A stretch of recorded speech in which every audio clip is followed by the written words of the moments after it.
பொதுமக்களே வரதுக்கு அலோடு கிடையாது. குழந்தைய தூக்கிட்டு வந்திருக்கீங்களே, பொதுமக்களே வரதுக்கு அலோடு கிடையாது. ஆனா குழந்தைய தூக்கிட்டு வந்துருக்கீங்க. 60 கிலோமீட்டர் வேகத்துல காத்தடிக்கிறதுல குழந்தைய தூக்கிட்டு வந்திருக்கீங்க. ஏதாவது ஆபத்து நடந்துச்சுன்னா என்ன பண்ணுவீங்க?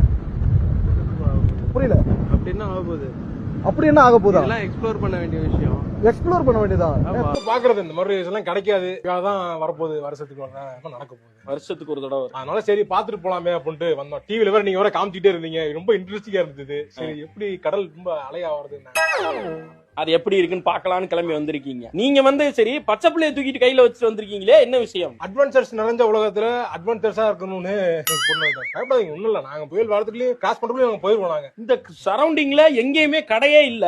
எப்படி வந்து கையில சுண்டல் வச்சிருக்காரு அவரு? எப்படி சுண்டல் எங்க வாங்குனீங்க? எங்களுக்கு கொஞ்சம் கிடைக்குமா? வீட்லயே அவிச்சு கொண்டு வந்துட்டோம். சார் கொஞ்சம் பண்ணாங்க. கிடைக்காது, புயல் காத்துல சுண்டல் சாப்பிடணும் ஆசை ரொம்ப நாளா.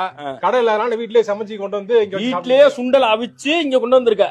அவன் மலையில தண்ணி ஏறி எங்க செத்து போயிருமோன்னு பயந்து வீட்டுல படுத்து கிடக்காங்க. நீ சுண்டலை வச்சு பீச்சுக்கே வந்து புயலை பாக்குற அளவுக்கு முன்னேறிட்ட. அது இருக்கட்டும், இவர் என்ன மண்டையில ஏதோ போட்டிருக்காரு? என்னது? மலையில இருந்து தப்பிக்கிறது. எப்படி இவ்வளவு பெரிய செங்கல் புயல இந்த கவரை வச்சு தப்பிச்சிருவாங்க? சார் ஒரு நிமிஷம் நீங்க கட் பண்ணிக்கங்க. நான் இவன் மண்டை அதை கேட்டுறேன், அடிச்சேன், இந்த மனசு கேட்காது சார். நீ கட் பண்ணிக்க, வேலையா போனா